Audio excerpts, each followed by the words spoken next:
Chris du Forum Macintosh Montréal-France. Aujourd'hui, je suis bien content de refaire la vidéo pour ICNS Pack Builder. Je fais une version V2 parce qu'il y a eu des changements hier et aujourd'hui. Comme ceux qui ont vu sur le forum, maintenant le programme y intègre PNG Pécan pour la compression des images. C'est super intéressant. Puis aussi, j'ai eu un update du script avec l'aide de Black OS X puis PK Design. Fait que maintenant, le programme, il peut transformer n'importe quel nom d'image. Je n'avais pas besoin que les noms soient déjà choisis. Ceux qui connaissent le programme, de toute façon, je vais vous expliquer. Fait que tout ce que vous avez à faire, il faut que le gatekeeper soit désactivé dans votre système pour utiliser ce programme-là. Fait que on, on vient déplacer puis on vient remplacer la version que vous aviez déjà dans vos applications par la V2.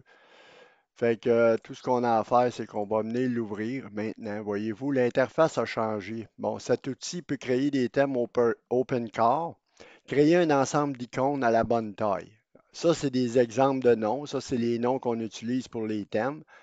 Puis ceux qui veulent utiliser d'autres noms, puis créer d'autres noms d'icônes, ben, vous allez pouvoir parce que maintenant, il prend tous les noms d'icônes. Fait que la seule chose, c'est que les sélecteurs, c'est 80 par 80, puis le selected, c'est 288 par 288. Tous les autres, les disques, c'est 256 par 100, toujours 144 pixels pour une optimisation.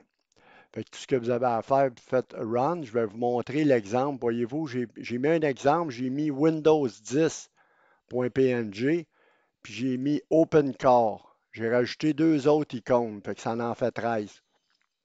Il y a 13 icônes, puis ils vont toutes être transformés.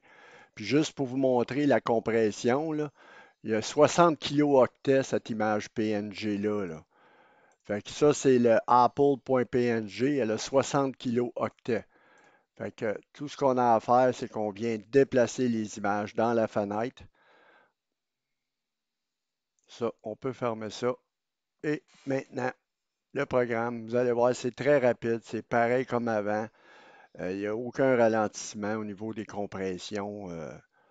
Fait qu'on vient cliquer sur Terminer et on vient l'enregistrer le fichier. Si vous avez déjà sur votre bureau la ressource zip, ben, enregistrez-le sur un autre endroit.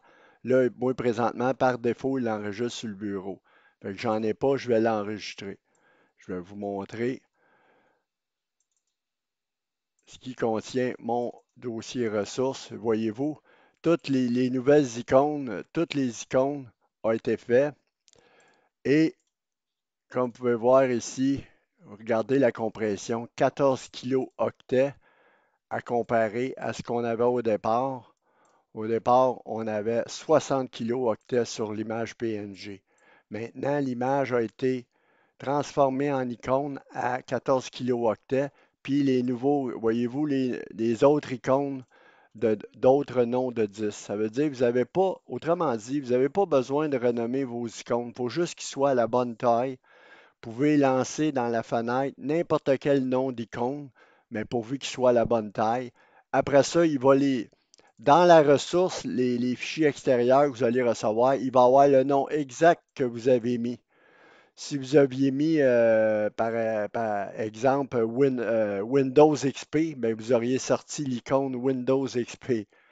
Fait que c'est super intéressant. Maintenant, le programme, il peut transformer un paquet d'icônes. Fait que je vous remercie de votre écoute. J'espère que ça va vous plaire. Puis comme vous savez, ben, le programme, il a été créé par moi à partir de Script Debugger ici, avec le crédit d'Open Core Team pour ICNS Pack, Black OS X pour l'aide du script, PK Design pour l'aide du script aussi, puis PNG Pécan pour la compression des images. Fait que je vous remercie de votre écoute.